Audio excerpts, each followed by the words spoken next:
السلام عليكم ورحمة الله وبركاته. ازيكم يا حبايبي؟ عاملين ايه واخباركم ايه؟ جينا لكم فيديو جديد، تورتايه بقى كده، حاجة كده في الخيال.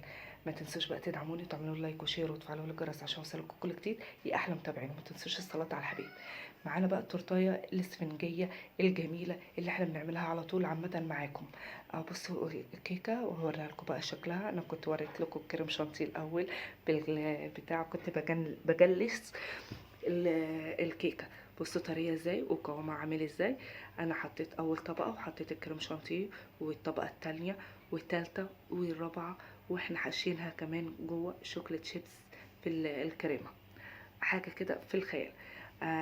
بصوا قفلناه اهو، وعمالين بقى هنجلس بقى الكريم شانتيه كلها في بعضيها. مش عاوزين اي مطبات ولا اي حاجه خالص، لازم تبقى الكيكه نفسها والكريمه تبقى مظبوطه معاكم. بعد بقى ما جلسناها وعملناها، بصوا شكلها. رسمتها بقى الخطوة بتاعتنا بقى ديت.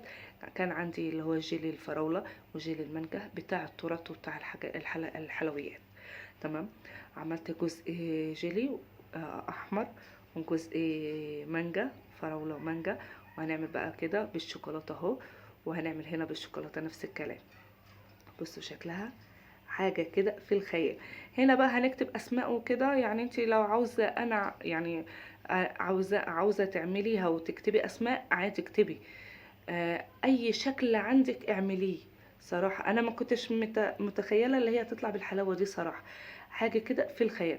ما تنسوش بقى تدعموني وتعملوا لايك وشير وتفعلوا الجرس عشان يوصلكوا كل جديد. جبت اوريو بقى وجبت هوز، كحاجات بسيطة كده. عملنا بيها ايه الجناش والحاجات دي. بصوا عاملة ازاي تورتايه من الجناب كمان نفسها. حاجة في الخيال، يعني حاجة تحفة صراحة. حاجة فاخر من الآخر. قومي يا فوزية، قومي فرحي عيالك بقى واعملوا لهم التورتايه دي هي. بصوا بقى، انا كتبت كل سنة وانت حبيبي، وحروف والقلوب والكده.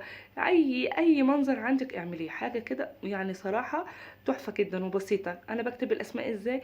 بنجيب كيس بلاستيك عادي، كيس بتاع الكيس البلاستيك. بنخرمه ونكتب بقى ايه بالكريم شانتيه كده. عاوزه تكتبي بالشوكولاته اهلا وسهلا اكتبي. عندك عندكش شوكولاته بيضاء، عندك كريم شانتيه، اعملي اي حاجه. اكتبي عيد ميلاد عيالك، اكتبي عيد ميلاد سعيد وكده. بصوا انا بوريها لكم بقى ديت. دي كمان كانت الصوره دي من على السناب. بصوا شكلها عامل ازاي، ومن جوه مقطعه بقى. بصوا جميله صراحه تحفه. لو وصلتي لغايه هنا بقى ما تنسيش بقى تحطي اللايك لاختك ام رودي، عشان اللايكات عندها وقع والساعات. ويا رب افرجها علينا يا رب كده، وابو يوسف يتحنن عليه قلبنا ويفعل لنا القناه. يا مسهل الحال يا رب. بصوا اهي. عفوا. بصوا شكلها جميل ازاي. انا قلت اوريها لكم كمان من جوه ومن بره. بصوا بقى ده من غير فلتر. شوفوا الفلتر وفرق الفلتر بص عامل ازاي. بصوا التورتايه وقلبها جميل. باي باي.